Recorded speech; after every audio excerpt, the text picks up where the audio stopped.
You're a strong young woman. I believe you're alive, and I know that hope speaks louder than fear. On October 9th, 2013, a 14-year-old girl walked out of school expecting to be home in less than an hour. She wore a striped sweater, blue jeans, and a brand new pair of boots, an early birthday gift from her mother. It was an ordinary Wednesday afternoon in the quiet town of North Conway, New Hampshire. But before she could make it home, she vanished. For the next 9 months, investigators searched desperately for answers. The FBI joined the case. Volunteers combed forests and roads. As the weeks turned into months, many people stopped believing she had been kidnapped. Rumors spread that she had simply run away.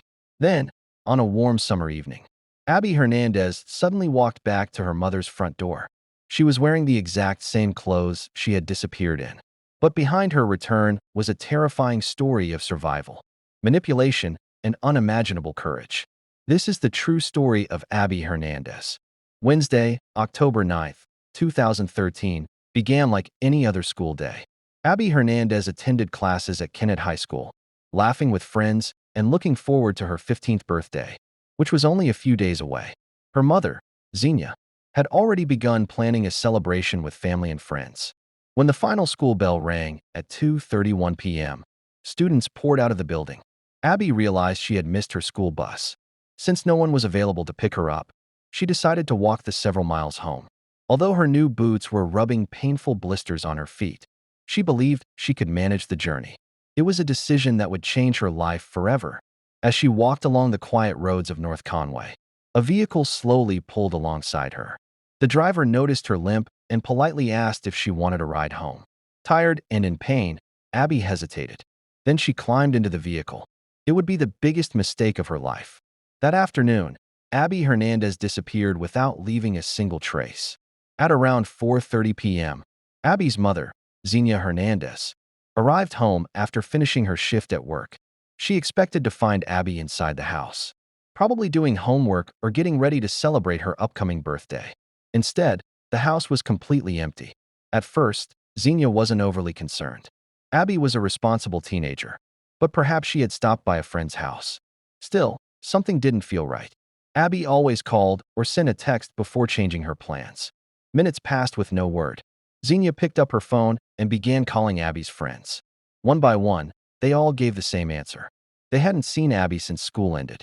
Growing increasingly anxious, Xenia drove back to Kennett High School, hoping her daughter had stayed behind for an activity or needed help with something.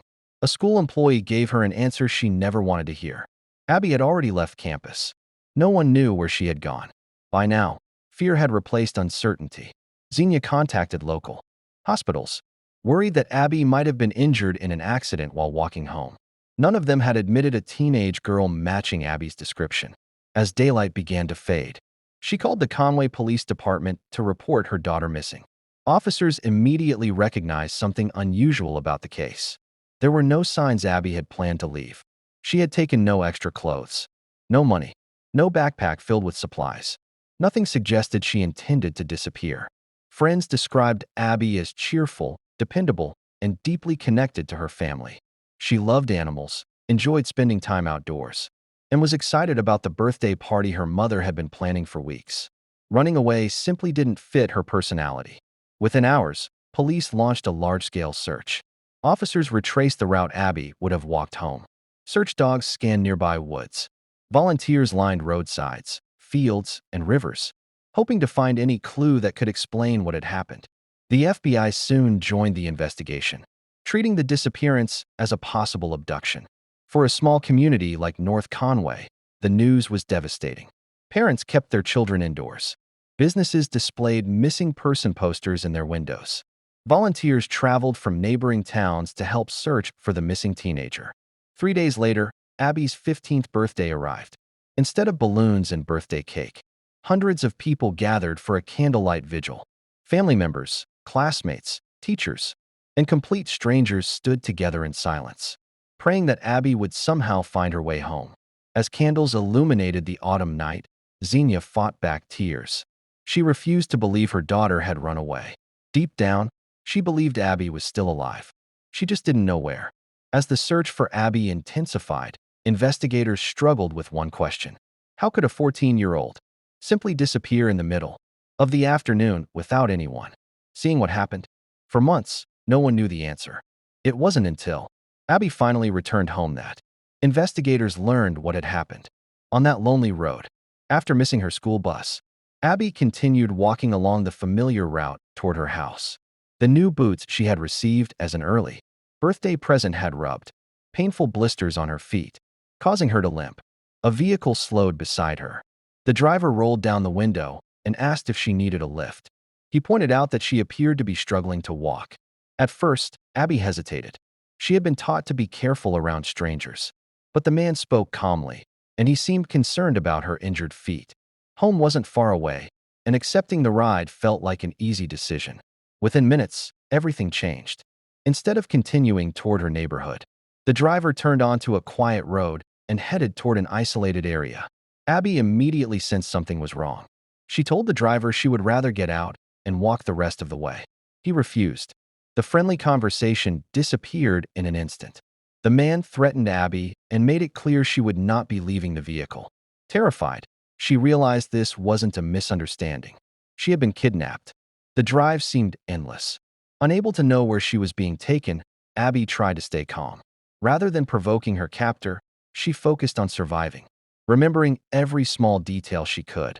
Eventually, the vehicle stopped at a secluded location. She was taken inside a hidden room that had been specially prepared to keep someone prisoner.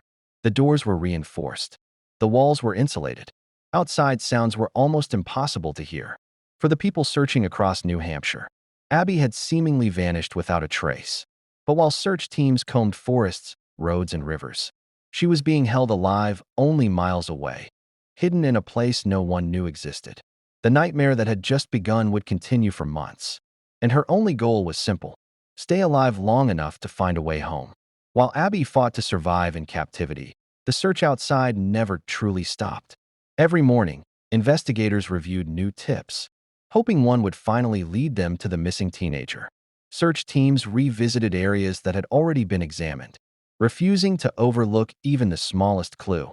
The FBI worked alongside local and state law enforcement, interviewing classmates, neighbors, and anyone who might have crossed paths with Abby on the day she disappeared. But every lead ended the same way: a dead end. As the weeks turned into months, the case slowly faded from national headlines. The lack of evidence led some people to believe Abby had run away on her own. Rumors spread through the community and across social media. Some claimed she had left voluntarily. Others questioned why no ransom demand had ever been made. For Abby's family, those rumors were heartbreaking. They knew the girl everyone was talking about. She was responsible, close to her mother, and excited about celebrating her birthday. Leaving without telling anyone simply wasn't who she was. Xenia refused to give up. She appeared in television interviews, asking the public to keep looking for her daughter. Every interview ended with the same message: please don't stop looking for Abby. Volunteers continued hanging posters throughout New Hampshire and neighboring states. Prayer vigils were organized. Local businesses displayed Abby's photograph in their windows, hoping someone would recognize her. Inside captivity, Abby had no idea how many people were searching for her. Then one day, her captor showed her television coverage of the investigation. She saw reporters. She saw search crews. Most importantly, she saw her mother begging for her safe return. For the first time since her abduction, Abby realized the world had not forgotten her. Her family was still fighting, and she made herself a promise. No matter how long it took, she would survive. She would find a way back home. That hope became the one thing her captor could never take away. Nearly a month after Abby disappeared, an unexpected breakthrough stunned investigators. A handwritten letter arrived for her mother. When Xenia saw the envelope, her hands began to shake. Inside was a message written in Abby's handwriting. The letter claimed that Abby was alive, that she was safe, and that she had chosen to leave on her own. It asked her family not to look for her and not to worry. For a brief moment, it seemed like the mystery had finally been solved. But something about the letter didn't feel right. Xenia knew her daughter better than anyone. The words sounded unusual. The tone felt forced. It looked like Abby's handwriting, but it didn't sound like Abby. Investigators reached the same conclusion. Forensic experts confirmed that Abby had written the letter herself. but they couldn't determine the circumstances under which it had been written. Had she written it willingly? Or had someone been standing over her shoulder, telling her exactly what to say? Police believed the second possibility was far more likely. Rather than treating the letter as proof that Abby had run away, investigators considered it evidence that she might still be alive and under someone else's control. The discovery gave Abby's family a small amount of hope. If she had written the letter, then she had survived. Somewhere, she was still alive. Authorities carefully decided what information to release to the public. They wanted people to continue searching without revealing details that could place Abby in even greater danger if her captor was watching the news. Unfortunately, not everyone saw it that way. As news of the letter spread, public opinion began to change. Many people concluded that Abby had left home voluntarily. Some questioned why so many resources were still being used to search for her. Others criticized the investigation, believing it had become a runaway case instead of a kidnapping. Behind the scenes, investigators refused to give up. They believed there was far more to the story than the public knew. And they were right. While rumors spread outside, Abby remained trapped, waiting for another chance to let someone know the truth. The letter had proved one thing. She was alive. Now the challenge was finding her before it was too late. As winter gave way to spring, Abby Hernandez had been missing for months. The massive search efforts that once filled the headlines began to slow. Investigators continued working behind the scenes, but with no witnesses, no surveillance footage, and no physical evidence, the case became increasingly difficult to solve. Tips that once poured in every day became rare. Many news outlets moved on to newer stories. For Abby's family, however, nothing had changed. Every morning began with the same question: where was Abby? Despite the growing silence, Xenia Hernandez refused to let her daughter's name be forgotten. She attended community events, spoke to reporters whenever they called, and continued asking the public for help. She believed Abby was still alive, and she wanted everyone else to believe it too. Abby's classmates also struggled to move forward. An empty desk remained in her classroom. Friends shared memories of the cheerful teenager who loved animals, enjoyed reading, and was always willing to help others. Many of them held on to hope that one day she would walk back through the school doors. But not everyone shared that hope. Rumors spread quickly through the town. Some people insisted Abby had run away. Others invented stories with no evidence to support them. The speculation deeply hurt her family, who knew Abby would never disappear without telling the people she loved. Investigators agreed. Everything they had learned pointed away from a voluntary disappearance. Abby had left school with nothing except the clothes she was wearing. She hadn't taken money. She hadn't packed a bag. She had made no plans to leave. To detectives, those facts suggested something much more alarming. Someone had taken her. Even though the investigation had reached a standstill, authorities refused to close the case. They continued reviewing evidence, rechecking old leads, and waiting for the one piece of information that could finally reveal where Abby had gone. What they didn't know was that, hidden away from the outside world, Abby was doing everything she could to survive. Every day she observed her captor. She listened carefully to what he said. She memorized details about his routines, his habits, and his behavior. She realized that staying calm and learning as much as possible might one day save her life. Without realizing it, Abby was gathering the information that would eventually bring her captor to justice. By the spring of 2014, Abby had been missing for more than 5 months. To the outside world, the investigation appeared to have reached a dead end. But inside the hidden bunker, something was beginning to change. Over time, Abby realized that fear alone would not keep her alive. She needed another strategy. Instead of reacting with anger or panic, she carefully studied her captor. She paid attention to his moods, his routines, and the subjects he enjoyed talking about. Whenever he spoke, she listened. Gradually, the long periods of silence turned into conversations. Her captor began revealing pieces of his life, his opinions, his frustrations, and his deep distrust of the government. Abby never argued with him. She understood that earning his trust was safer than challenging him. It wasn't friendship. It was survival. As the months passed, the man became less guarded. He no longer hid every part of his identity. He occasionally left books for Abby to read to pass the time. During one of those quiet moments, she noticed a name written inside one of the books. Nate Kibby. She calmly asked who the name belonged to. For a brief second, the man froze. realizing he had accidentally exposed part of his identity. He admitted that Nate Kibby was his name. Abby never forgot it. She repeated it silently in her mind again and again, determined that if she ever escaped, she would remember every detail. Outside the bunker, Kibby was making mistakes of his own. His behavior was becoming increasingly reckless. He became involved in producing counterfeit money, believing he could outsmart law enforcement. What he didn't realize was that every careless decision brought investigators one step closer to him. Although police still had no idea Abby was alive inside his property, the walls around Kibby were slowly beginning to close in. For the first time since Abby's disappearance, fate was quietly starting to shift. Neither Abby nor her captor could see it yet, but the countdown to her freedom had already begun. 9 months had passed since Abby disappeared. By now, she understood that surviving meant staying patient. Every conversation, every observation, and every decision mattered. She never stopped looking for an opportunity, but she also knew that one wrong move could cost her life. Meanwhile, outside the bunker, Nathaniel Kibby was becoming increasingly anxious. He believed law enforcement was closing in on him. His involvement with counterfeit money and other criminal activity had made him more paranoid than ever. He constantly worried that someone would discover his secret. That fear began to affect his decisions. One day, without warning, Kibby told Abby they had to leave. He handed her the same striped sweater, jeans, and boots she had been wearing the day she disappeared. For months, those clothes had remained hidden away. Now he wanted her to put them back on. Abby obeyed without asking questions.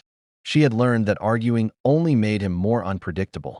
As they drove through the quiet roads of New Hampshire, Abby stared out of the window, trying to recognize anything familiar. Then she saw a road sign. Conway. Her heart began to race. For the first time in months, she realized they were heading back toward the place where everything had started. Finally, Kibby pulled the car over near the same area where he had abducted her. The road was empty. He looked at Abby for a moment. Then he gave a single instruction. Get out. She stepped onto the roadside, unsure whether he would change his mind. Instead, he closed the door, drove away, and disappeared into the distance. For several seconds, Abby simply stood there. She was free. After 9 months of captivity, she began walking. It was the same journey she had tried to complete on October 9, 2013. Only this time, no one stopped her. As she approached her neighborhood, every step felt unreal. Then she reached her house. She opened the front door and quietly called out, "Mom." For a brief moment, there was silence. Then Xenia looked up. Neither of them could believe what they were seeing. Mother and daughter rushed into each other's arms. The nightmare that had begun 9 months earlier was finally over. But while Abby had escaped her captor, the man responsible was still free. Abby's return was celebrated across New Hampshire. After nearly 9 months of uncertainty, the missing teenager was finally home. But investigators quickly realized the case was far from over. The person responsible for her kidnapping was still out there. Detectives interviewed Abby carefully, allowing her time to recover from the trauma she had endured. They hoped she could tell them who had taken her and where she had been held. Instead, Abby remained silent. It wasn't because she wanted to protect her captor. She was terrified. Before releasing her, the man had repeated the same warning over and over. If she ever revealed his identity, he would kill her. He would kill her family. He claimed he had weapons, knew where they lived, and had people who would help him if necessary. To Abby, those threats felt completely real.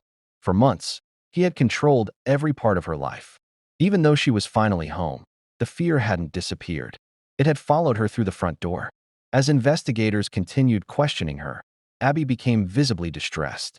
She admitted that she knew who her captor was, but she whispered that she couldn't say his name. She believed he was watching. She believed he could strike at any moment. Some members of the public misunderstood her silence. Rumors spread once again. People questioned her story and wondered why she refused to identify the man who had kidnapped her. But trauma experts explained that survivors of prolonged captivity often continue to fear their captors long after they escape. For Abby, the danger still felt immediate. Her family stood firmly beside her.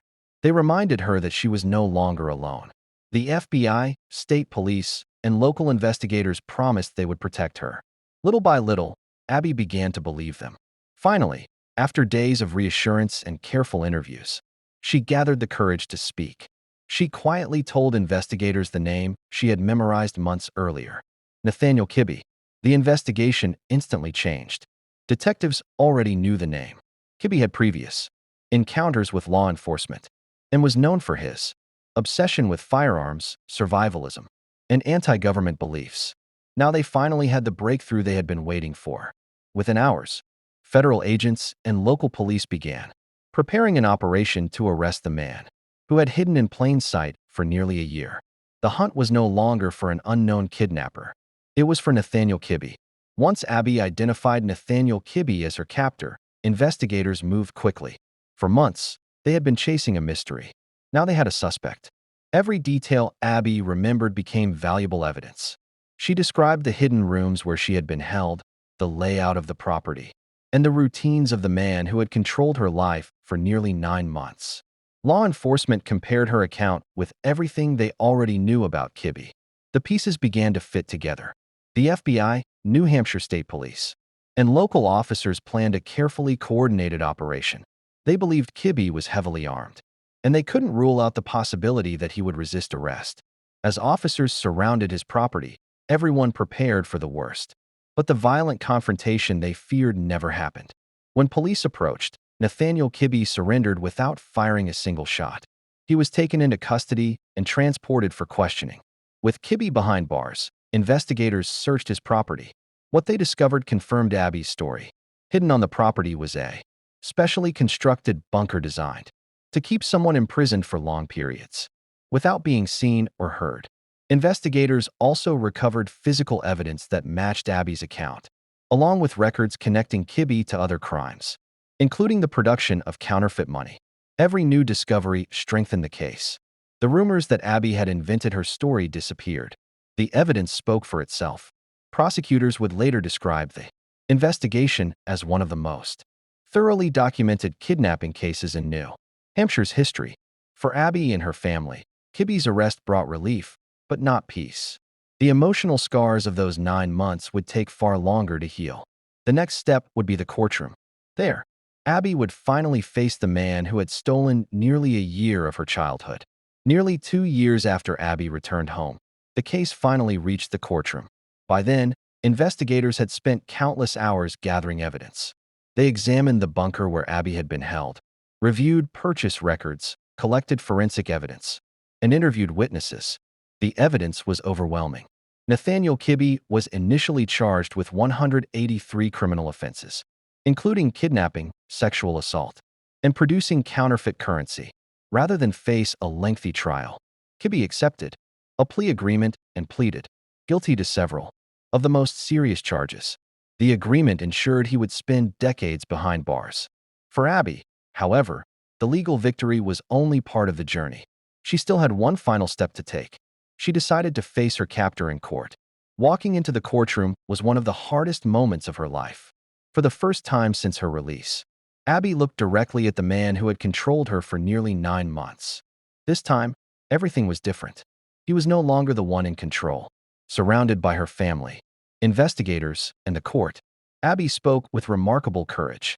She described how her life had changed forever and the lasting impact of the crimes committed against her. Her words filled the courtroom with emotion. Many people who had once questioned her story now fully understood the strength it had taken for her to survive. When the judge announced the sentence, Nathaniel Kibby was ordered to serve 45 to 90 years in prison. The man who believed he would never be caught would likely spend the rest of his life behind bars. For Abby's family, the sentence could never erase what had happened, but it ensured that Kibby would never again have the opportunity to harm another child. Justice had finally been served. Yet Abby's greatest achievement wasn't helping send her captor to prison. It was surviving long enough to tell her story. For many people, Abby Hernandez's story ended the day Nathaniel Kibby was sentenced. But for Abby, it was the beginning of a completely new life. The months she spent in captivity left emotional scars that could never be erased. Healing wasn't something that happened overnight. It took time, patience, and the support of the people who had never stopped believing she would come home. Instead of allowing her past to define her, Abby chose to rebuild her future. She returned to school and completed her education, determined not to let her captor steal her dreams. Later, she pursued a career as a hairdresser, a goal she had dreamed about even before her abduction. As the years passed, Abby became a mother and continued speaking publicly about her experience. By sharing her story, she hoped other survivors would know they were not alone, and that recovery was possible. Her courage also changed the way many people viewed kidnapping survivors. During the investigation, some had doubted her. Others questioned why she didn't immediately identify her captor. But the evidence proved her account was true.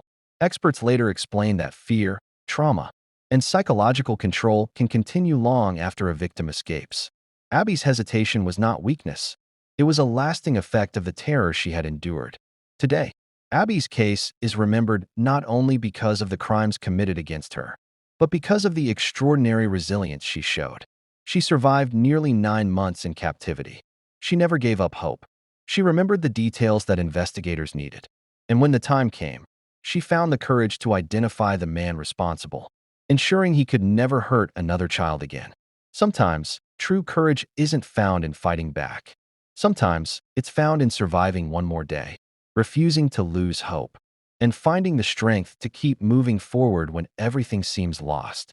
Abby Hernandez did exactly that. And because of her courage, what began as one of New Hampshire's darkest missing person cases became a story of survival, justice, and hope.